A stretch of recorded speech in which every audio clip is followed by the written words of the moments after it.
మేము కాశ్మీర్ నుంచి హైదరాబాద్కి అయితే పోస్టింగ్ అయితే వచ్చేసినాము.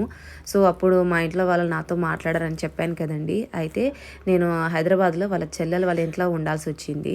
సో వాళ్ళ ఫ్యామిలీ మొత్తం కూడా వాళ్ళ చెల్లెలు వాళ్ళ ఇంట్లోనే ఉంటారనమాట. సో ఆ టైంలో కొన్ని కొన్ని గొడవలు జరిగినాయన్నమాట. ఎందుకు ఆ గొడవలు జరిగినాయి అనేది నేను ఈరోజైతే ఒక ఫుల్ వీడియో చేశానండి. కింద లింక్ పెడతాను, ఇంట్రెస్ట్ ఉంటే చూడండి.